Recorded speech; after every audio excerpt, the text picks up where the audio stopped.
আমাদের দেশে অনেক লোক আছে দেখবেন এই মাসে জুমার দিনে কোন কোন মসজিদে বলবে শবে মেরাজের কোনো নামাজ নাই, এরকম বলবে। গত কয়েক বছর আগে আপনাদের সিলেটের একজন আলিমের সাথে আমার অনলাইনে তর্ক হয়েছিল। উনি আবার সুন্নি আলেম না, অন্য একটা ভিন্ন ঘরানার আলেম। তিনি দাবি করছিলেন যে শবে মেরাজে 27 রজবে কোনো বিশেষ নামাজ নাই, কোনো রোজা নাই, এগুলি বিদআত। আমি তখন বলেছিলাম যে না ভাই সাহেব, আপনি সঠিক বলেননি। শবে মেরাজ উপলক্ষে নামাজও আছে, রোজাও আছে। দলিল কি? দলিল হলো এই। তখন আমি একটা দলিল বললাম, আমি সে দলিলটা আপনাদের শোনাতে চাই, শুনবেন? ইমাম বাইহাকির শুআবুল ঈমান এই কিতাবের মধ্যে উল্লেখ, এবং ফাদাইলুল আওকাত লিল বাইহাকি সেই কিতাবের মধ্যে উল্লেখ, হাদিসের সনদের মান হাসান।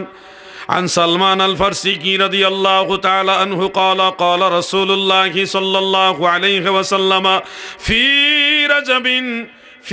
رجب ليلة ونهار من صام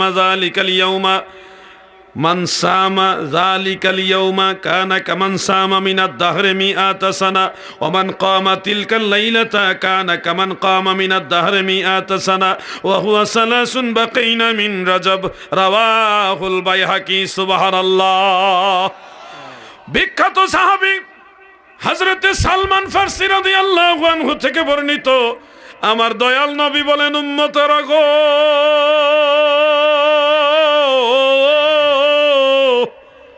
রজব মাসে এমন একটা দিন আছে, এমন একটা রাত আছে, ওই একটা দিনে কেউ যদি রোজা রাখে এবং রাতের বেলায় কেউ যদি রাত জেগে ইবাদত করে, বন্দিগি করে, আমার দয়াল নবী বলেন একটা রোজার ফজিলত এবং এক রাতের নফল বন্দিগির সওয়াব আমার আল্লাহ 100 বছর নফল নামাজ, 100 বছর নফল রোজার সমান সওয়াব দিবে। আর একটু জোরে বলেন না সুবহানাল্লাহ। 100 বছর নামাজ পড়া বাড়ির কাছে কথা, এটা সাধারণ কথা। ওই সমান দিবে শুধু শবে মেরাজের নামাজ পড়লে রাত্রে। একটা রোজা অন্তত রাখলে 100 বছর নফল রোজার সমান। এটা 27 রজবের ফজিলত। আমি যখন এই হাদিস শরীফটা বলেছিলাম তখন আমাদের ওই সিলেটে জকিগঞ্জে বাড়িও না, গোয়েনঘাটের দিকে, তিনি আবার জবাব দিলেন, হ্যাঁ আপনি যে হাদিস বলছেন এটা জয়ীফ হাদিস। কি হাদিস? দাইফ, দুর্বল হাদিস বলে। তখন আমি বললাম, ভাই দুর্বল হাদিস না সহিহ হাদিস, আপনি রেফারেন্সকে আপনি বললে তো হবে না, রেফারেন্স দেন। এখন রেফারেন্স দিতে পারে না।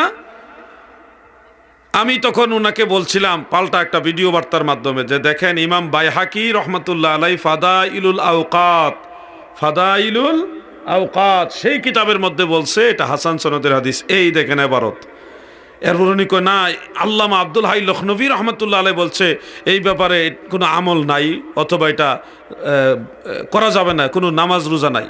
তখন আমি বললাম যে কোন কিতাবে? আসারুল মারফুয়ার মধ্যে। তখন আসারুল মারফু আমার কাছে ছিল। আমি ওনাকে বের করে বললাম, ভাই সম্পূর্ণ কিতাবটা পড়তে হবে, একটা অংশ পড়লেন আর শেষের অংশটা পড়লেন না, তা হবে না। কথা বুঝতেছেন? ওই কিতাবে আল্লামা আব্দুল হাই লখনভী রহমতুল্লাহ আলাইহি বলছে লাইলাতুল মেরাজ কত তারিখ, এই ব্যাপারে কয়েকটা মত আছে। এই জন্যে 27 রজব সহ যেই কয়টা মত আছে প্রত্যেকটা রাতেই কেউ যদি লাইলাতুল মেরাজ উপলক্ষে আমল করে, প্রত্যেকটা রাত্রে ইবাদত করা মুস্তাহাব, সওয়াবের কাজ, জায়েজ। সুবহানাল্লাহ বলেন। এরপরে আল্লাহর বান্দা ঠান্ডা হইছে, আর আওয়াজ দেয় নাই। আমলের বিরুদ্ধে দাঁড়াবেন না। আমল পছন্দ করে না শয়তান, আমল পছন্দ করে মুমিন। কথা ঠিক কিনা? মুমিন আমল পছন্দ করে। কুমিল্লার একজন আলিম একটা গল্প বলে, জানি না এই গল্পর কতটুকু ভিত্তি আছে, তবে এটার মধ্যে আমাদের জন্য কিছু নসিহত আছে। এই জন্য আমি একটা গল্প আপনাদের শোনাই, বোঝানোর জন্যে, শিক্ষার জন্যে। ইবলিস শয়তান একজন মুরব্বী বৃদ্ধ নামাজিকে নামাজ থেকে বিরত রাখার জন্যে অনেক চেষ্টা করতেছে, কিন্তু পারে না। তো একদিন ফজরের নামাজের আজান দিছে, ঠিক এই সময় মুরব্বী ঘুম থেকে ওইটা অজু কালাম করবে, হালকা টুকটুক টুকটুক বৃষ্টি পড়তেছে, টিপটিপ বৃষ্টি, রাস্তা ভিজে গেছে আর কি হালকা বৃষ্টিয়ে। শয়তান যুবকের সুরত নিয়ে কয়, আসসালামু আলাইকুম মুরব্বী, কি খবর, কি অজু করতেছেন, মসজিদে যাবেন নাকি? কহ মসজিদে যাওয়ার জন্য রেডি হইতেছি। মুরব্বী বলল যে আমি মসজিদে যাওয়ার জন্য রেডি হচ্ছি।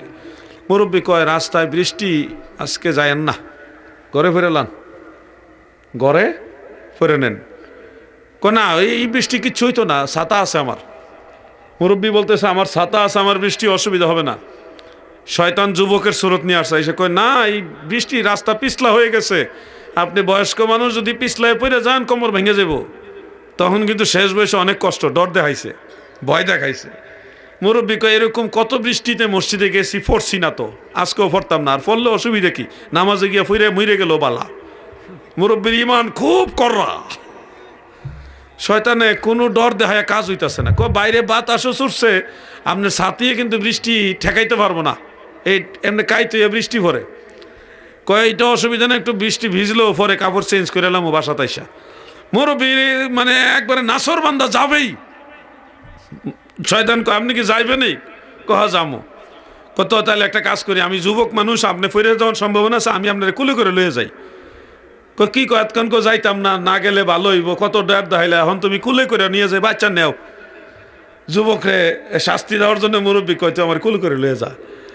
এখন এই শয়তানে কুলে করে নিয়ে মসজিদের বারান্দাত নামাই দিয়েছে। তো শয়তানের সেমি শয়তান যেগুলি, ছোট শয়তান যেগুলি, কয় উস্তাদ আপনি আমাদের ট্রেনিং দিয়ে কইছেন যে মানুষের জন্য নামাজের থেকে বিরত রাখি, এখন আপনি নিজেই কুলে কইরা মানুষ নামাজে নিয়ে আসলেন, এটা কেমন কি হয়ে গেল না? তো বড় শয়তানে কয় আরে ব্যাককল, আমি কি আর চেষ্টা কম করছি? এই বেচারা মুরব্বী বৃষ্টিরও ডরায় না, বাতাসের ডরায় না, কইছি রাস্তা পিছলা হয়ে যায়, ফইরা কম্বর ভাঙ্গে যাবো গা, পানি ঠান্ডা ভয় ডর দেখাইছি, ঠান্ডা পানি, শীত লাগবো, সর্দি লাগবো, তাও এই আইবই। তো পরে চিন্তা করলাম মসজিদে যেহেতু যাইবই, একটা কাজ করি, প্রতিটা কদমে কদমে যে নেকি পাইতো ওইটা মিস করাই দেয়, এই জন্য কুলো করে আমি নিয়ে আইছি। শয়তান কত বড় খারাপ চিন্তা করেন। মসজিদে পায়ে হেঁটে গেলে যে নেকি আছে না, ওই নেকিটা যেন না পায়। শয়তান সবসময় চায় আপনার আমল কমাইতে, আপনি যেন আমল কম করেন। তা আমরা সুন্নি মুসলমান জীবনে কোনোদিন শুনছেন যে আমলের বিরুদ্ধে দাঁড়াইছি? মানুষ আমল করলে আমরা পক্ষে দাঁড়াইছি। এইভাবে অনেক রকম ভয় দেখায় মানুষের আমল নষ্ট করে দিতেছে।